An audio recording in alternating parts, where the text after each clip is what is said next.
Walter Harmon adjusted his rearview mirror with a practiced hand, guiding the yellow school bus down the quiet, tree-lined streets of Willow Glen, Illinois. At 62, retirement hadn't suited him for long.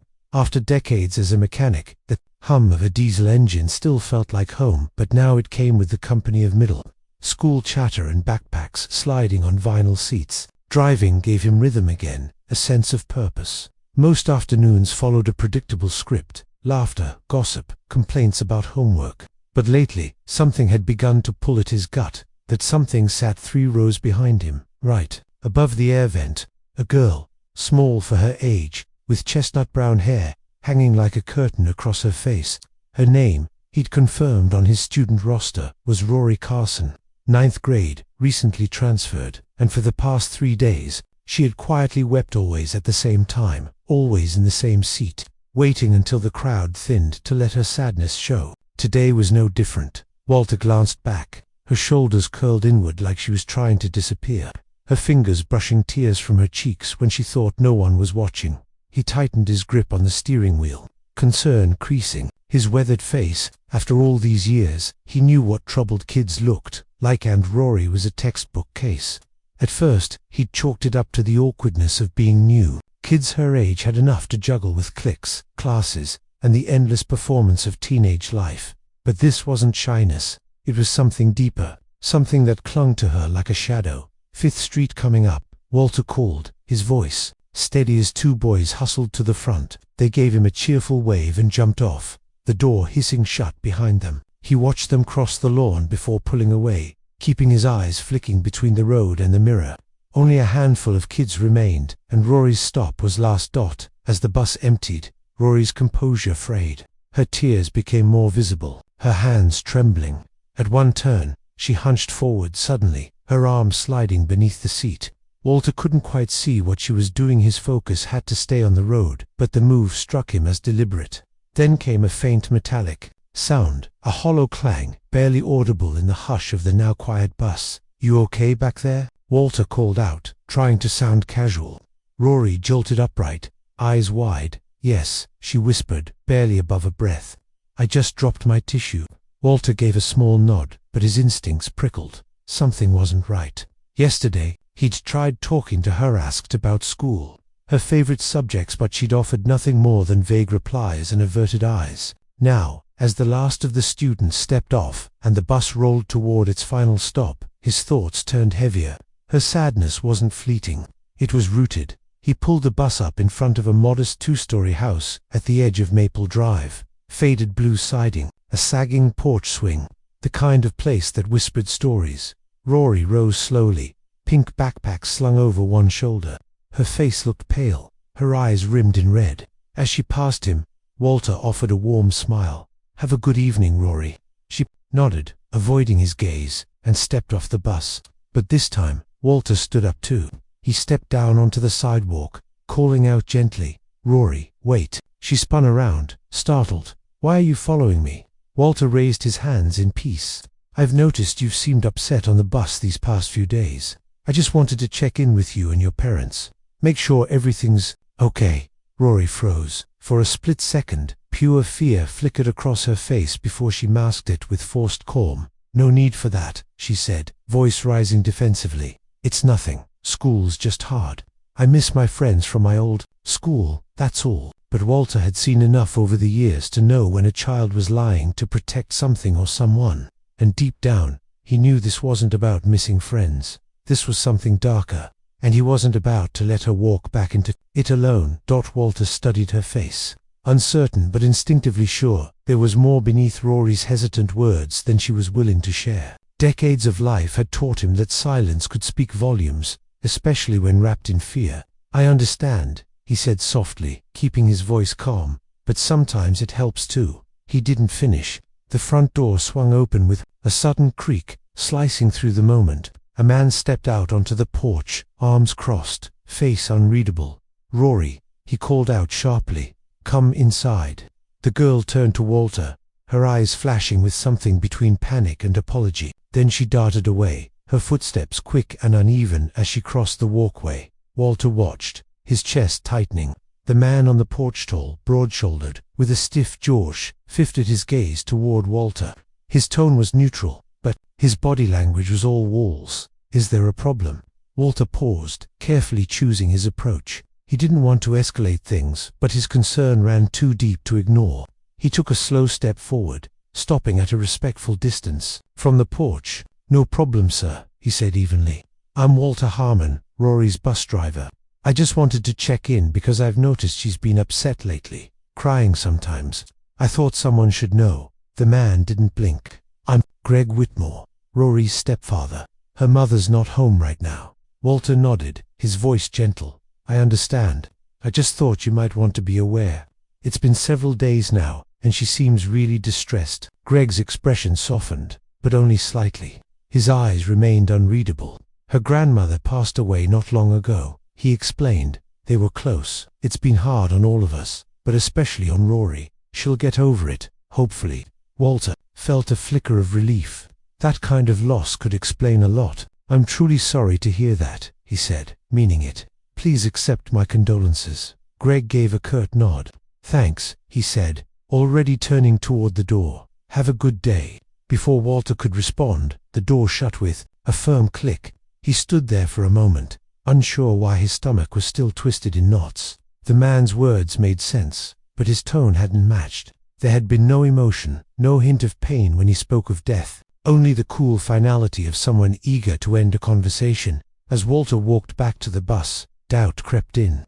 Maybe he was reading too much into things. Maybe Greg was just a private man, grieving in his own way. Still, he couldn't shake the memory of Rory's eyes, the silent message behind them. He climbed into the driver's seat, muttering, "Maybe I'm overthinking it. Man could just be busy, or not the warm type." But the engine's familiar hum couldn't drown out the unease that had taken root. Rory's pleading glance stayed with him all the way back to the depot. The sun was lowering now, the golden light casting stretched-out shadows across the quiet streets.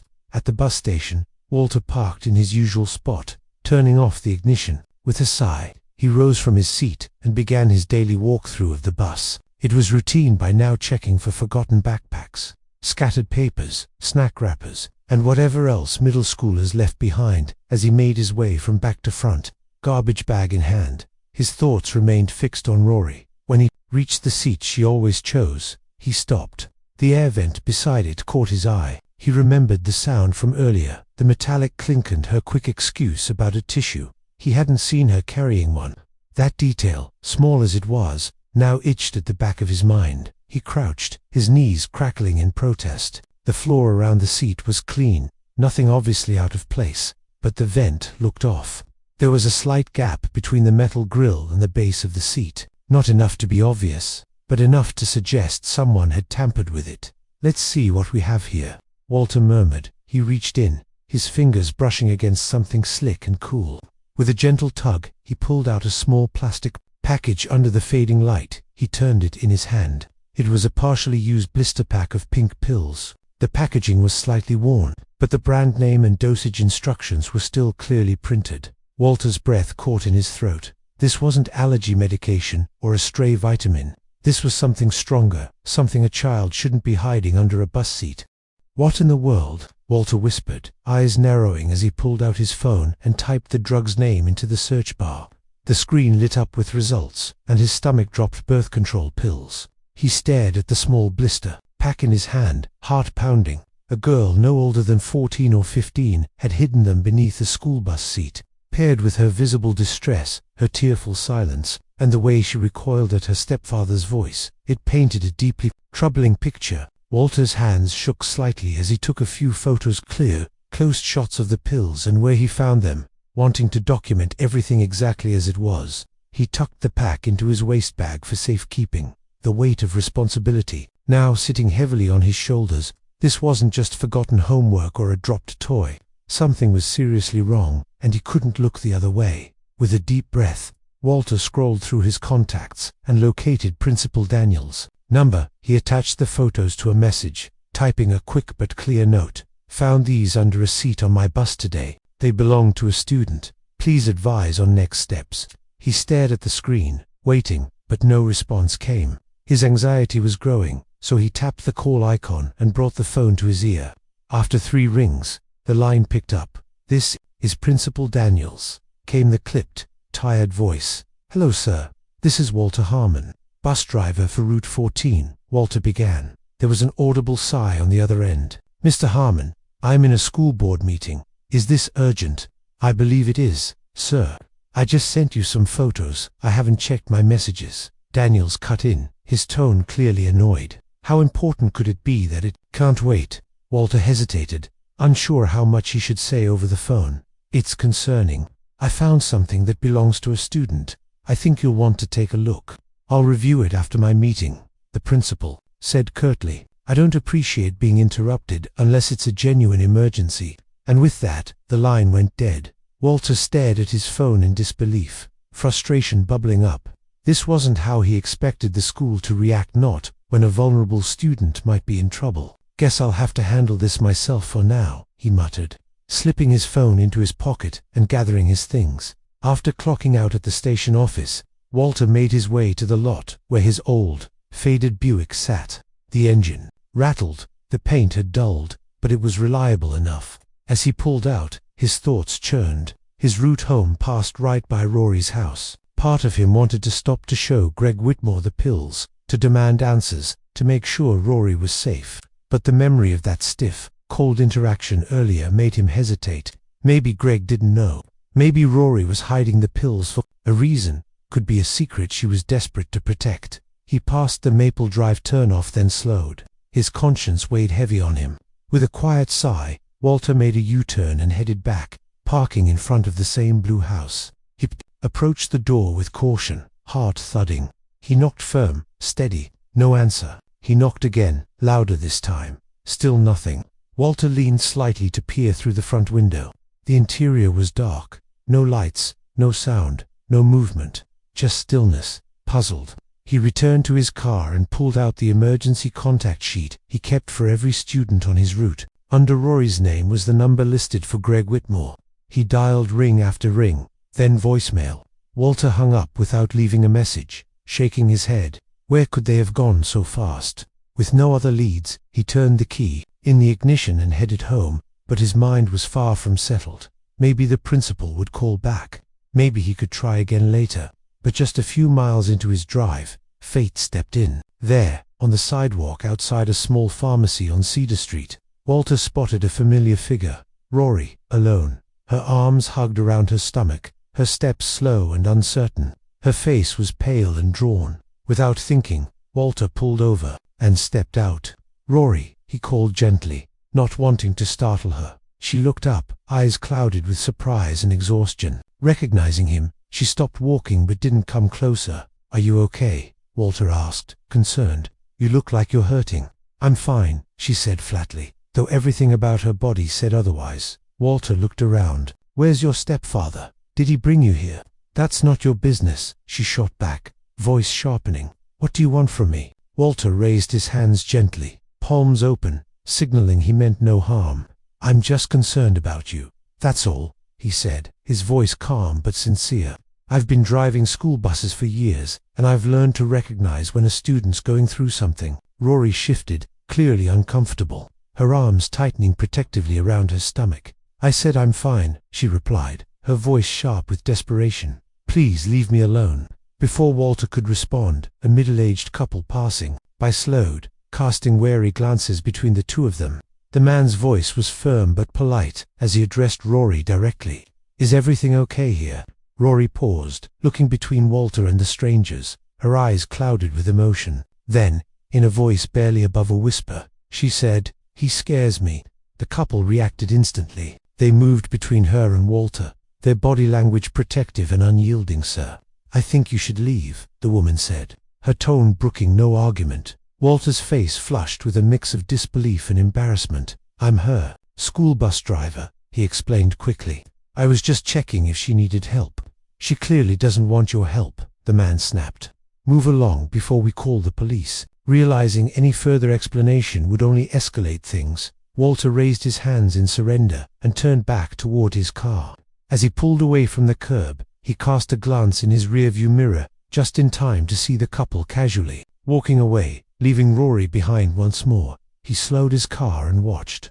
A moment later, Rory stumbled to a nearby garbage bin and vomited violently. Walter's stomach sank. "Something is very wrong here," he muttered. His instinct screamed at him to call the police, but what could he say? That a girl had accused him of scaring her, that she had birth control pills hidden under a bus seat, that she was now sick on the street. It wasn't enough, at least not in the eyes of the law. Without clear evidence of immediate danger, he could do more harm than good by getting authorities involved too soon. So Walter parked across the street, conflicted but determined to stay close. He didn't like the idea of watching from afar, but he knew his intentions were honorable. If something else went wrong, he'd step in. From his car, Walter kept his eyes trained on Rory as she wiped her mouth and slowly made her way down the block toward a small liquor store. She disappeared inside. Minutes crawled by. Walter checked his phone for a response from Principal Daniel. Still nothing. Then movement caught his attention. Rory emerged from the store, followed closely by Greg Whitmore. Walter sat up straighter, surprise rippling through him. Greg pulled the door closed, flipped the sign to closed, and locked it behind them. That explained why no one had answered at the house. Greg either owned or worked at the liquor store. As they approached a nearby sedan, Walter watched through his windshield as Greg handed Rory a drink. It might have been water. It might have been something else. From this distance, he couldn't be sure. What troubled him more was Rory's posture, subdued, distant eyes cast to the ground. She looked anything but comforted. Walter's finger hovered over the emergency call button on his phone. Should he report this? What if he was blowing everything out of proportion? What if this was a grieving family, and he was just adding fuel to their pain? But what if it wasn't? What if Rory really was in danger? His answer came as Greg's sedan pulled away from the curb. Walter didn't hesitate. He started the engine and eased into traffic behind them, staying far enough back not to raise suspicion. His thoughts raced. If the principal wasn't responding, maybe someone else at the school would. Someone who might know Rory better. Keeping one eye on the sedan ahead, he scrolled through his contacts until he found the number for Miss Margaret, Rory's homeroom teacher. Walter had met her once at staff orientation back in the Foreland, remembered her as warm, sharp, and genuinely caring. He hit call, put the phone on speaker, and placed it in the cup holder. "Hello." A woman answered after the third ring, her voice curious. "Miss Margaret, this is Walter Harmon, the driver for bus route 14. There was a brief pause. "Yes, Mr. Harmon, is everything all right?" Her tone shifted immediately, polite surprise, edged with concern. "He's not just controlling, maybe he's dangerous," Walter thought grimly, his stomach tightening further. From everything Walter had witnessed, Rory's fearful demeanor, the mysterious pills, the vomiting, her obvious discomfort around Greg, and now this picnic that felt more like a forced interaction than a bonding moment, a chilling pattern was forming. Walter remained on the bench, his hands clenched tightly in his lap, trying to decide what to do next. The school had discouraged contacting the police, but every instinct he had screamed that this wasn't something that could be handled internally. He reached again for his phone, ready to call Ms. Margaret with an update, but hesitated. He had, to be sure, just one more sign, just one more moment that confirmed what his gut already knew. And if it came, this time, he wouldn't wait for school permission. He'd call 911. Walter's heart pounded. He agreed with the man's instincts, but the dispatcher's warning echoed in his head. Do not attempt to intervene. Yet now, he wasn't alone, and neither was Rory. "I'll take responsibility," Walter said firmly, lowering the phone but not hanging up. "If they try to stop us, we go in." The two joggers nodded. The taller one reached into his waist pouch and pulled out a small canister. "Pepper spray, just in case," he muttered. Together, the three men crept toward the shed. Walter could hear muffled shouting from inside Rory's voice, high and terrified, then the sound that made his blood run ice cold, a metallic clang, a slap, a cry. That was enough. With a sudden burst of movement, the joggers charged forward. One kicked open the door. "Hey, get away from her," he roared. Inside, Greg and the other men froze in shock, Rory cowering behind a stack of folding chairs. For a moment, no one moved. Then one of the men lunged, but was instantly sprayed in the face with the pepper spray. Chaos erupted. Another man bolted out the back door, only to be tackled by the second jogger. Greg turned toward Rory, snarling, but Walter stepped between them. You're not touching her again." Sirens, red and blue lights flashing across the park entrance. Within seconds, uniformed officers were surrounding the shed, hands raised. Walter backed away as the police stormed in and took control. Rory was quickly led out by a female officer, sobbing and trembling but safe. Walter followed, emotionally spent. As Greg and the others were cuffed and dragged to patrol cars, Walter caught Rory's eye. For a moment, her fear melted into something else. Recognition, gratitude, relief. She mouthed the words, "Thank you. I found these hidden on the bus. I didn't want to assume anything, but now, after tonight, I think they may be important." Rory's eyes flicked to the packet, then away, ashamed. The social worker leaned in, her tone soft but serious. "Rory, it's okay, you're not in trouble. But we do need to understand what was happening. Were these given to you? Were you told to take them?" Rory hesitated. Then, almost in a whisper, "Greg. He said I had to. Said if I got pregnant again, no one would ever believe me." Gasps rippled through the small crowd of officials nearby. The officer recording statements paused, then stepped away, speaking quickly into his radio. Walter clenched his fists, rage boiling under the surface, but he kept his voice calm for Rory. "You're brave, kid," he said. "Braver than you should ever have had to be." Rory looked down at the blanket wrapped around her. "I didn't think anyone would believe me. He always made it sound like no one cared, that Mum wouldn't care." The social worker gently placed an arm around her shoulder. "You're not alone anymore, Rory. What happened tonight changes everything. There will be a full investigation not just into Greg, but into how this went unnoticed." Walter nodded. "And if you ever need someone to talk to, I ride that bus every day." "You're not just a student, Rory. You're someone who matters." Tears welled up in her eyes again, but this time, they were different, softer. Not just fear or sadness, but relief. That night, as Walter walked back to his car under the quiet watch of police lights and stars overhead, he felt the weight of what had just transpired settle over him, but also a truth he couldn't shake. Sometimes all it takes is one person choosing to see what others ignore and refusing to stay silent. Walter stood quickly, setting the coffee aside, his heart thudding. "Yes, please, thank you." Ms. Rivera led him through a quiet corridor of muted blue walls and softly beeping machines. They stopped outside a closed door, and she gently knocked before opening it. Inside, Rory sat upright in a hospital bed, for in her arm, eyes puffy but clearer than before. She looked small in the crisp white sheets, but there was something different in her expression now, the beginning of relief, maybe even safety. Walter stepped inside, tentative. "Hey, kiddo." Rory gave him a faint smile. "Thanks for coming." He pulled the visitor chair closer. "I told you I wouldn't let you be alone." She nodded, then whispered, "They said I might not be pregnant, but they're not sure." Yet Walter exhaled, one step at a time. "Whatever happens, you've got people now, people who care." Rory looked down, twisting the blanket between her fingers. "I thought nobody ever noticed, but you did." Walter swallowed the tightness in his throat. "It wasn't just me. Those joggers, your teacher, even the girl at school who told you about the pills, they all noticed something. And now, the right people know. You're not invisible anymore, Rory." A long pause. Then, softly, she asked, "Will I have to go back to him?" Walter's voice was firm. "No, never." Ms. Rivera stepped in from the hall, overhearing the question. "You'll be staying somewhere safe tonight, away from Greg, and your mom will be here by morning. We'll help her understand everything."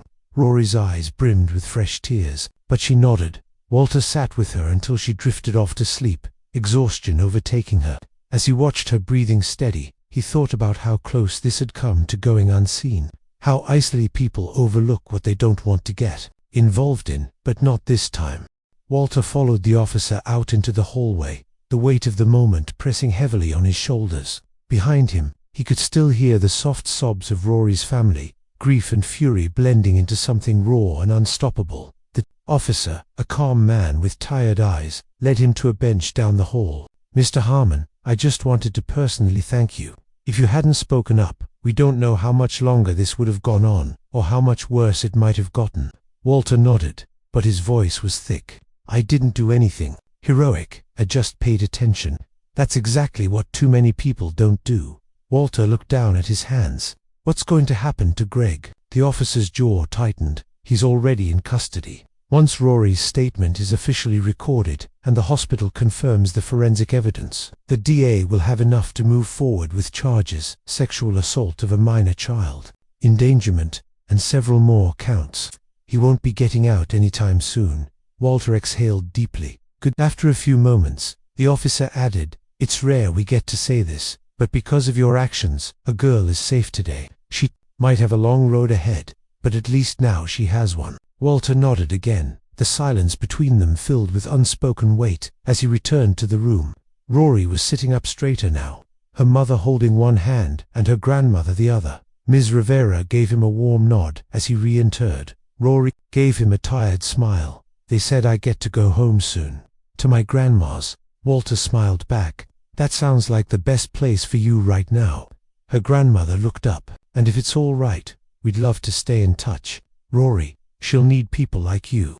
Walter hesitated, then gave a small nod. "Any time." Eleanor Parker, Rory's grandmother, approached from the hallway. Her face was drawn, eyes red from crying, but she carried herself with rigid dignity. "Laura," she said softly, "Rory is asking for you." Then she turned to Walter. "Mr. Harmon, I don't believe we've been properly introduced.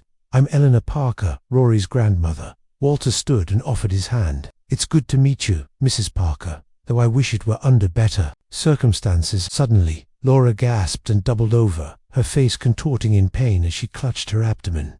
"Laura!" Eleanor rushed to her daughter's side. "What's wrong?" "I think..." Laura gritted her teeth, breathing heavily. "The baby's coming." Walter immediately called for help.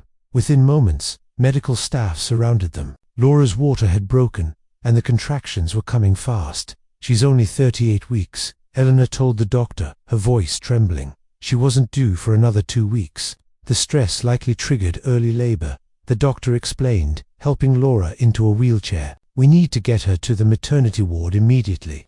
As they began to wheel her away, Laura reached out and grasped Walter's wrist. Her eyes were wild with fear and pain. "Please," she gasped, wincing through another contraction. "Stay with Rory. Don't leave her alone." Walter nodded. "I promise."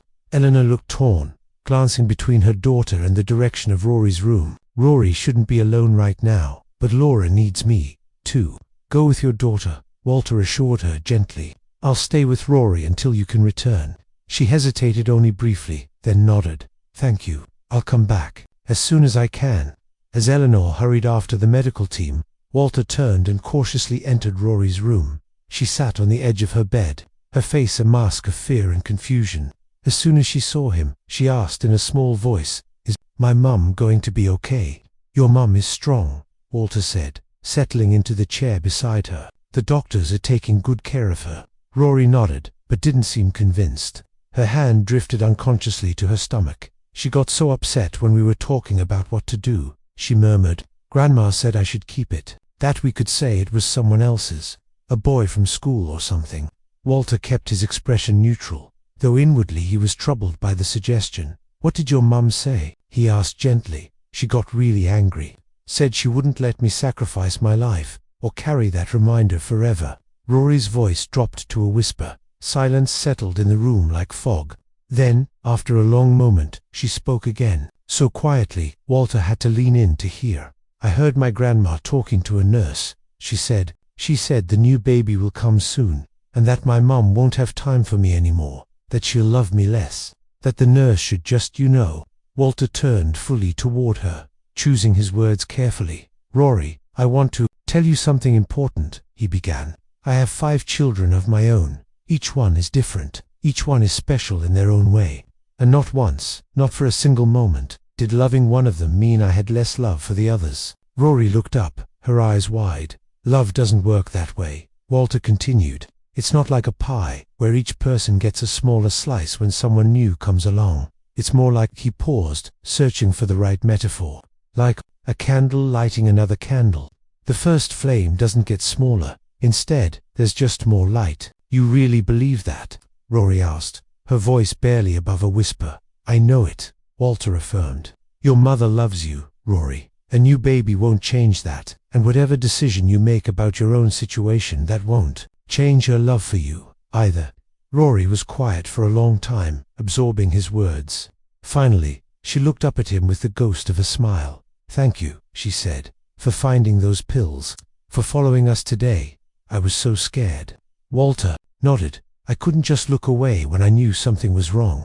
That's not who I am." As they sat together, waiting for news of Laura and the baby, Walter reflected on the chain of events that had led him here. A simple observation, a moment of concern, a decision to act rather than ignore. Small choices that had changed the course of a young girl's life. He didn't know what decisions Rory and her family would ultimately make, or how the healing process would unfold in the days and weeks to come. But he knew one thing with certainty: by choosing to pay attention, by refusing to look away from a child in distress, he had made a difference. And in the end, perhaps that was all any of us could hope to do: to notice when someone needs help, and to find the courage to act.